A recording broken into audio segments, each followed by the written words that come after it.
4대강 사업 관련 문건도 나와요, 또. 이 국정원 그 심리전담 팀에. 당연히 나오죠. 그러니까 이명박 전 대통령의 모든 국정 과제. 예. 그러니까 그 중에서도 특히 이 국민으로부터 비난 여론이 좀 많은 그런 그 국정 이슈들을 집중적으로 방어를 하고 홍보를 하고 하는데 이 부대들이 활용이 된 거 아닙니까?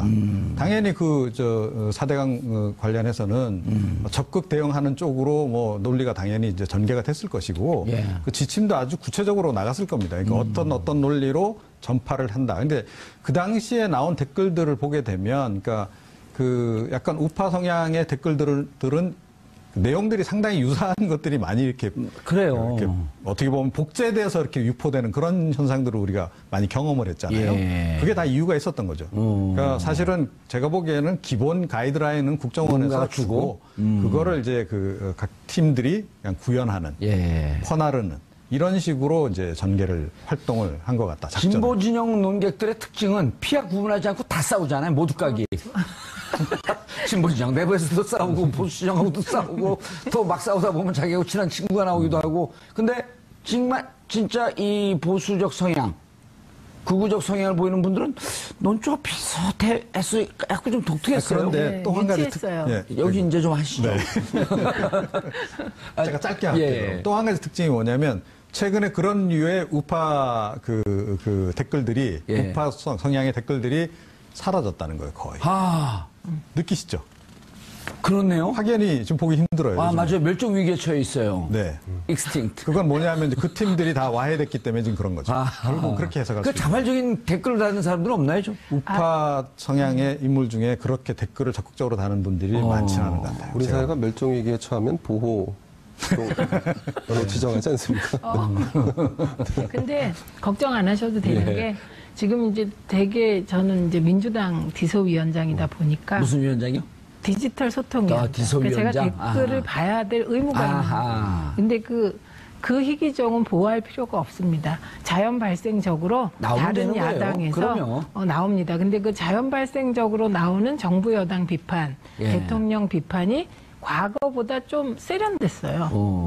과거에는 무조건 친북 좌파 지금 보니까 딱 뭐 자티즌 이런 수준인데 자티즌, 종북바라기. 말을 잘 만들었어요. 네. 예. 그런데 이게 뭐 한두 명이 이렇게 쓰고 또 더 창의적인 걸 막 하면 괜찮은데 네. 이걸 계속 보다 보면 식상해지잖아요. 그렇죠. 근데 예. 요즘은 창발적인 예. 댓글이 많이 나와서 희귀종 보호할 필요가 없어요. 그래도 유일하게 남아있는 불법 세력, 종북 세력은 또 있잖아요. 스님들, 불법. 부처님의 법을 전하고, 종치고 북치고. 명진 스님 어제 그저께 찾아뵀더니 내가 진정한 불법 세력이고, 진정한 종북 세력이다. 최근에는 메르켈 총리가 진정한 종북이라는 얘기가 돌고 있더라고요. 아. 지난번에 인터뷰하면서 예, 김정은과 대화해야 된다. 네, 그리고 어허. 평화적인 해법, 외교적 노력으로 풀어야 된다. 자, 그런데 전 원장이 누구죠? 지금 원세훈이죠? 원세훈 전 원장이 보고하지 못했고 문서를 본 적도 없다. 이건 뭐죠? 거짓말이죠, 뭐. 아니, 이 와중에도 자기가 또 왕따 됐다고 지금 자인하는 거 아니에요? 아, 그러네요. 왕따 됐다고 자인하는데 그거는 거짓말이죠.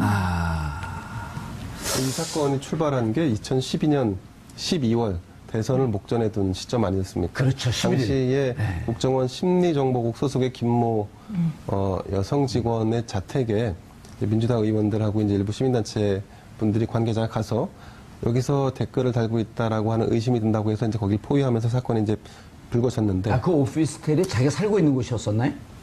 작업실이었겠죠. 네, 작업실이었겠죠. 작업실. 예, 그건 확실치는 않은데 어쨌든 거기에 거주하고 있었던 걸로 알려졌고 나중에 이제 이분이 법적인 처벌까지 받았는데 예. 사실 이 사건은 그렇게 해서 굉장히 지리하게 오래된 사건입니다. 2012년 12월에 시작됐는데 아직도 원세훈 전 원장에 대한 재판이 진행되고 있고 지금 이제 해명하는 6년이 됐어요, 6년. 그렇습니다. 어허. 해명하는 게 보고받지 못했고 문서를 본 적도 없다 이렇게 말씀하셨는데 근데 이제 저는 이제 권력을 쥐는 관료 그것도 최고위직 관료는 권한을 행사하는 것만큼이나 책임에 대한 어떤 무한 책임도 동시에 부여되지 않나 하는 생각이 좀 드는데 그런 측면에서 본다 그러면 이런 해명은 사실 국정원장을 지낸 분의 입에서 나온 거라고 보긴 참 민망스럽지 않나 아니, 싶습니다. 게다가 이게 너무 이렇게 금방 거짓인 게 드러나는 게요.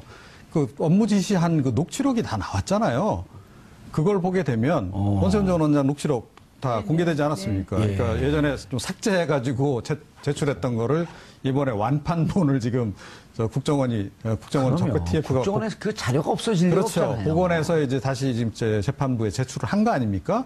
검찰 쪽에서 그거 받아가지고 그 내용을 보게 되면 아예 그 후보들도 선거 때도 보면 예비 후보들 교통 정리하는 것부터 다 지시하는 것들이 나오잖아요. 자, 그리고 댓글 활동들도 보면 주로 선거 때 집중된 거 아닙니까? 그렇게 보면 이게 연관성이 없을 수가 없고 당연히 심리전단의 활동들도 본인의 지시에 따라서 이루어졌는데 보고를 안 받았다? 말이 안 되는 거죠. 최민희 의원님, 저는 그러면 지금 원세훈 국정원장의 이런 이제 그 상황을 보면 결국은 그 검찰이 변론 제기 신청을 했단 말이에요. 재판 연기하자. 네. 이거 조금 더 심리해봐야 되겠다. 이런 거라 말이에요. 우리가 지금 내용을 들여다보면서 내린 잠정 결론이 국정원장 될 만하지 못한 깜도 안 된 사람이 국정원장 됐다. 그건 다시 얘기하면 그걸 임명한 대통령이 될 깜냥이 아니었던 사람 아니겠느냐? 나는 아주 자연스러운 추론으로 넘어가는데. 네, 봉도사님의 추론이고요. 그리고 이분은 동의하지 않는 거예요? 아니, 반만 동의하는데 그런데 알겠습니다. 이분은 아직도 과거의 국정원장이었다는 생각보다는 대통령의 지시를 충실히 이행했던 그 원주사 상태에 의식이 머물러 있는 것 같습니다. 원주사. 네. 예. 성공적 국정 운영을 뒷받침하는데 혼신의 노력을 경주해 나가겠습니다. 라는 다짐까지 적혀 있어요. 그건 상투적인 다짐으로도 볼 수 있는 부분이 없잖아 있죠. 어쨌든 논조가 독특하네요. 정보기관이라는 것이 국정 운영에 도움이 되는 방향에서 일을 하는 건 분명한 사실이니까요. 대통령이 충성 맹세를 한 거다? 이제 충성 맹세를 했다고는 나오지 않죠. 다만 지금 말씀하신 그 워딩, 대통령님의 국정 철학을 구현한다 이런 워딩이 담겨 있는 거죠. 예. 네. 하지만 정보기관이라는 것이 이제 어쨌든 대통령도 어떤 특정 정치 세력이라든가 집단에서 이렇게 배출되기 때문에 과연 대통령을 위해서 국가정보기관이 그 총력을 다한다. 그게 설득력이 있는지 아마 그러니까요. 대체로 이 부분을 접한 그 독자나 아니면 시청자나 이런 분들은 아마 비판적인 시각을 갖지 않을까 싶습니다. 그리고 국내 심리적 그 방안을 봤더니 내부 보고서에 친북 좌파 무력화, 국론결집, 국민통합, 국가간 안보관 확립 등 크게 세 가지고 특히 건전 보수단체를 지원한다. 그러면서 양지회, 아줌마 부대 이런 데를 지원한 거 이걸 어떻게 봐야 되나요? 그 정권에 따라서 정보기관의 성향이 바뀌어왔죠. 그래서 정보기관이 지금 개혁 대상이 된 건데, 마찬가지로 이명박 정부 당시에도 이명박 대통령을 지지했거나 아니면 그 정치 성향 집단을 지지했던 세력과 정보기관이 이렇게 좀 친밀감을 가지고 예산을 지원한다든가 그 예산 지원 대가로 또 댓글을 다는데 이분들을 일정 부분 활용했다든가 이런 부분들이 드러난 거죠. 이게 이제 가지고 있는 의미는 뭐냐면 원세훈 국정원장의 재판이 지금 변론이 재개된다는 것은 과거에는 국정원법을 위반한 부분만 유죄였는데 근데 지금 이 댓글 알바를 통해서 국내 정치에 깊숙이 개입하고 여론을 조작했다라는 것까지 밝혀지면 그러면 이것이 이제 정치 관련된 법 조항에 의해서 단죄될 수 있기 때문에요. 그런 의미가 또 있습니다. 알겠습니다. 근데 이게 따지고 보면요. 죄송합니다. 따지고 보면 레이디 퍼스트인데. 죄송합니다. 이게 사실은 히틀러 시절의 SS하고 뭐가 다르냐는 거죠. 그러니까 결국 친위 민병대를 조직한 거거든요. 그러니까 댓글 알바라고 우리가 이제 비판적으로 얘기하지만 본인들끼리는 전사라 그랬어요, 전사. 스스로를 전사라고들 이야기를 했단 말입니다. 그러니까 그럴 정도로 그러니까 이 사이버 전사들을 이제 양성을 한 거거든요. 뭐 군 출신도 있고, 뭐 전직 뭐 국정원 직원들도 있고, 또 일반인들도 있고, 하여튼 뭐 우파 농객들도 있고, 이렇게 해서 지금 대거 다 모아가지고 지금 만드는. 자, 그래서 그러니까 이거가 결국은 친위대인 것이고, 그러니까 이런 것을 하라고 과연 국정원이 있는 거냐? 아니지 않습니까? 그러니까 이건 완전히 제가 보기에는 국기문란도 이런 국기문란이 없는 그런 거죠. 근데 제가 얘기하려고 했던 게 그 문건에 보면요. 차세대 보수 세력을 육성한다는 부분이 있었어요. 근데 지금 기억하실지 모르겠는데 그 예를 들면 대학교 안에 MB 정부 들어서면서부터 그 소위 학생회가 막 분화되면서 여러 세력이 생겼습니다. 아, 맞아요. 그랬습니다. 그래서 저는 이게 그 차세대 보수 세력을 육성한다는 요 대목이 과거에 그 대학생 사회에 있었던 막 대학생 사회, 그 학생회 선거가 보면 예전에는 조금 학생들은 개혁적인 성향이 강해서 그렇죠. 개혁적인 성향 내에서 이렇게 경쟁을 했는데 이게 그거를 넘어서 우파 학생회가 생기고 막 이랬거든요. 그래서 제가 그렇다면 이 차세대 보수 세력을 육성한다는 요 부분은 어떻게 구현이 되었을까? 이게 굉장히 궁금했습니다. 그게 국정원의 작업일 수도 있었겠다. 그런 의심이 그때도 나왔는데 예. 그때는 그게 이제 추측일 뿐이었는데 그 국정원 문건에 바로 이렇게 그런 차세대 보수 세력을 육성한다고 나오니까 예. 연관이 되지 연관이 않을까. 근데 걱정 안 하셔도 되는 예. 게 지금 이제 되게 저는 이제 민주당 디소위원장이다 보니까 무슨 위원장이요?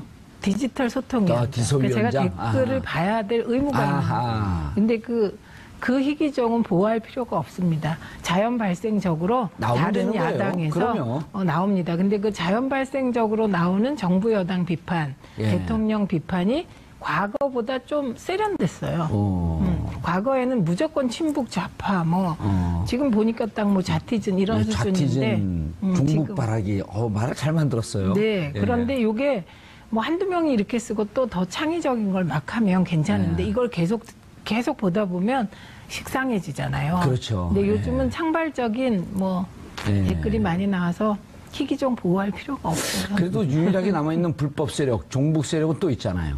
스님들, 불법. 부처님의 법을 전하고, 종북, 종치고 북치고. 퍼나르는. 이런 식으로 이제 전개를 활동을 한 것 같다. 작전을. 진보 진영 논객들의 특징은 피하 구분하지 않고 다 싸우잖아요. 모두까기. 진보 진영 내부에서도 싸우고 보수 진영하고도 싸우고 또 막 싸우다 보면 자기하고 친한 친구가 나오기도 하고. 근데 정말 진짜 이 보수적 성향, 극우적 성향을 보이는 분들은 넌 좀 비슷해서 약간 좀 독특했어요. 그런데 또 한 가지 여기 이제 좀 하시죠. 네. 제가 짧게 할게요. 또 한 가지 특징이 뭐냐면 최근에 그런 류의 우파 그 댓글들이 우파 성향의 댓글들이 사라졌다는 거예요, 거의. 느끼시죠? 그렇네요. 확연히 지금 보기 힘들어요. 요즘에. 맞아요. 멸종 위기에 처해 있어요. 네. 익스팅트. 그건 뭐냐면 이제 그 팀들이 다 와해됐기 때문에 지금 그런 거죠. 결국 그렇게 해석할 수 있어요. 자발적인 댓글을 다는 사람들은 없나요, 좀? 우파 성향의 인물 중에 그렇게 댓글을 적극적으로 다는 분들이 많지는 않은 것 같아요. 우리 사회가 멸종 위기에 처하면 보호 로 지정하지 않습니까? 명진 스님 어제 그저께 찾아뵀더니 내가 진정한 불법 세력이고 진정한 종북 세력이다. 최근에는 메르켈 총리가 진정한 종북이라는 얘기가 돌고 있더라고요. 지난번에 인터뷰하면서 김정은과 대화해야 된다. 네, 그리고 평화적인 해법, 외교적 노력으로 풀어야 된다. 자, 그런데 전 원장이 누구죠? 지금 원세훈이죠? 원세훈 전 원장이 보고하지 못했고 문서를 본 적도 없다. 이건 뭐죠? 거짓말이죠, 뭐. 아니, 이 와중에도 자기가 또 왕따 됐다고 지금 자인하는 거 아니에요? 그러네요. 왕따 됐다고 자인하는데 그거는 거짓말이죠. 이 사건이 출발한 게 2012년 12월 대선을 목전에 둔 시점 아니었습니까? 그렇죠. 11일. 당시에 국정원 심리정보국 소속의 김모 여성 직원의 자택에 민주당 의원들하고 이제 일부 시민단체 분들이 관계자가 가서 여기서 댓글을 달고 있다라고 하는 의심이 든다고 해서 이제 거길 포위하면서 사건이 이제 불거졌는데. 그 오피스텔이 자기가 살고 있는 곳이었었나요? 작업실이었겠죠. 네, 작업실이었겠죠. 그건 확실치는 않은데 어쨌든 거기에 거주하고 있었던 걸로 알려졌고 나중에 이제 이분이 법적인 처벌까지 받았는데 사실 이 사건은 그렇게 해서 굉장히 지리하게 오래된 사건입니다. 2012년 12월에 시작됐는데 아직도 원세훈 전 원장에 대한 재판이 진행되고 있고 지금 이제 해명하는 6년이 됐어요, 6년. 그렇습니다. 해명하는 게 보고받지 못했고 문서를 본 적도 없다 이렇게 말씀하셨는데 근데 이제 저는 이제 권력을 쥐는 관료 그것도 최고위직 관료는 권한을 행사하는 것만큼이나 책임에 대한 어떤 무한 책임도 동시에 부여되지 않나 하는 생각이 좀 드는데 그런 측면에서 본다 그러면 이런 해명은 사실 국정원장을 지낸 분의 입에서 나온 거라고 보긴 참 민망스럽지 않나 아니, 싶습니다. 게다가 이게 너무 이렇게 금방 거짓인 게 드러나는 게요. 그 업무 지시한 그 녹취록이 다 나왔잖아요. 4대강 사업 관련 문건도 나와요, 또. 이 국정원 그 심리전담 팀에. 당연히 나오죠. 그러니까 그러니까 이명박 전 대통령의 모든 국정 과제. 그러니까 그 중에서도 특히 이 국민으로부터 비난 여론이 좀 많은 그런 그 국정 이슈들을 집중적으로 방어를 하고 홍보를 하고 하는데 이 부대들이 활용이 된 거 아닙니까?